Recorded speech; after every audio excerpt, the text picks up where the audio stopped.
Assalamualaikum warahmatullahi wabarakatuh. Hai, perkenalkan nama saya Ainun Ramadhani dengan NIM 094. Saya mahasiswi aktif Sekolah Tinggi Agama Islam Darul Hikmah. Video ini saya buat untuk UAS saya dengan mata kuliah Psikologi Belajar. Baik, langsung saja pada pertanyaan yang pertama. Bagaimana hubungan perkembangan dengan belajar anak? Jelaskan dan komentarilah video-video yang dilampirkan. Baik, jadi perkembangan anak dan belajar anak ini memiliki hubungan yang sangat erat. Terdapat perkembangan anak ini meliputi aspek fisik, kognitif, sosial, dan emosional. Belajar anak merupakan proses yang berkelanjutan dan dipengaruhi oleh perkembangan anak. Ketika anak berkembang, mereka memperoleh kemampuan baru dan meningkatkan kemampuan yang sudah ada. Dan proses belajar ini dipengaruhi oleh faktor-faktor seperti usia, pengalaman, serta lingkungan. Dan terkait video yang pertama, itu tidak bisa dibuka ya Pak ya. Jadi saya langsung saja pada video yang kedua, di mana video tersebut seorang ibu di dapur yang sedang mencuci piring dan datangnya seorang anak yang melihat dan anak tersebut membantu ibu mengelap. Nah, ini termasuk dalam behavior, di mana ibu yang menjadi stimulus dan anak tersebut menjadi respon, atau perilaku yang ditunjukkan oleh ibu sebagai tanggapan terhadap stimulus. Dan video selanjutnya juga menerapkan behavior, di mana seorang anak yang bantu ibunya mencuci piring, menggosok gigi, menyiram tanaman, dan sebagainya. Dan video yang terakhir juga menerapkan behavior, di mana seorang anak belajar komunikasi satu dengan yang lain dengan pendapat mereka masing-masing. Dan pertanyaan yang kedua, apa yang Anda ketahui tentang motivasi intrinsik dan ekstrinsik?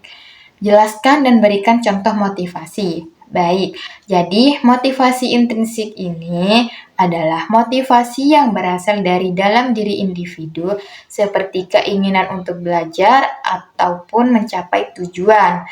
Dan contoh motivasi intrinsik ini anak yang ingin belajar membaca karena ingin tahu cerita yang ada di dalam buku. Sedangkan motivasi ekstrinsik ini adalah motivasi yang berasal dari luar diri individu, seperti penghargaan atau hukuman.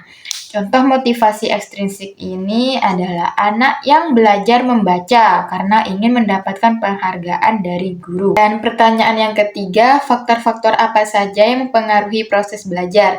Sebut dan jelaskan serta berikan contoh masalah belajar anak dan berikan solusinya.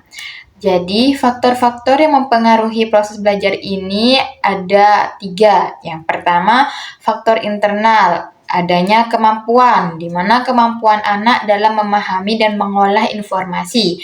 Dan kedua, adanya minat anak dalam mempelajari suatu materi atau topik.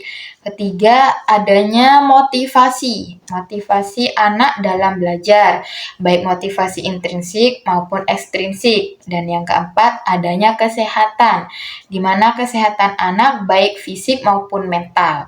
Dan yang kedua, faktor eksternal, di mana di dalamnya ada lingkungan belajar yang nyaman dan kondusif, dan juga adanya guru, kualitas dan kemampuan guru dalam mengajar. Juga adanya orang tua, peran dan dukungan orang tua dalam proses belajar anak.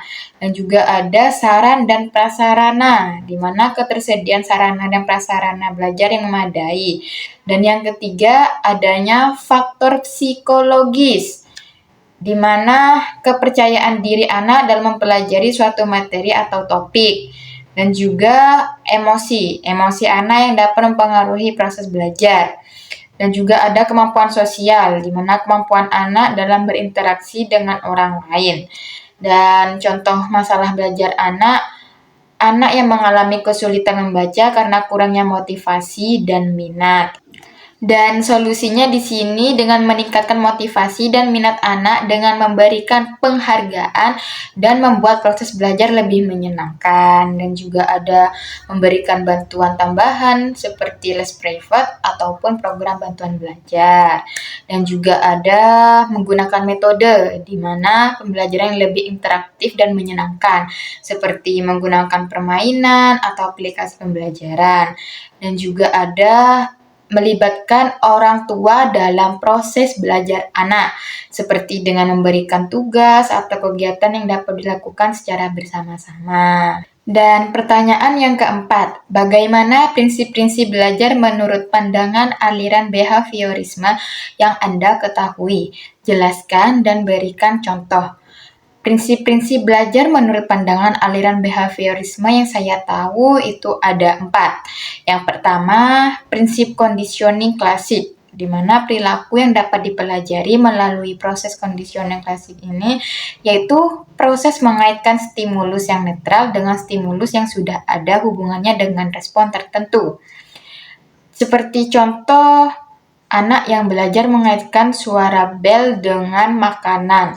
Nah, yang awalnya suara bel ini tidak memiliki hubungan dengan makanan, tetapi setelah beberapa kali suara bel diikuti dengan makanan, maka anak akan mengaitkan suara bel dengan makanan.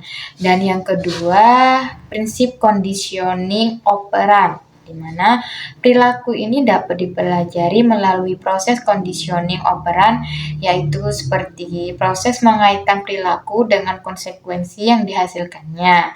Seperti contoh, anak yang belajar mengaitkan perilaku baik, seperti membersihkan kamar dengan hadiah, seperti mainan atau uang. Dan yang ketiga, adanya prinsip pengulangan, di mana perilaku dapat dipelajari melalui proses pengulangan, yaitu proses mengulangi perilaku yang sama beberapa kali untuk memperkuat hubungan antara stimulus dan respon.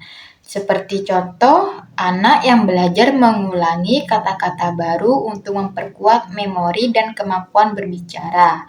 Dan yang keempat, prinsip penguatan, di mana perilaku dapat dipelajari melalui proses penguatan, yaitu proses dengan memberikan konsekuensi yang positif seperti hadiah atau pujian untuk perilaku yang diinginkan. Contoh, anak yang belajar mengaitkan perilaku baik seperti membantu orang tua dengan pujian atau hadiah.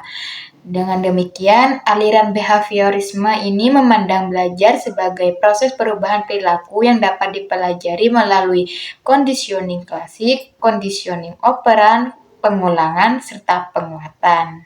Dan sekian video dari saya. Wassalamualaikum warahmatullahi wabarakatuh.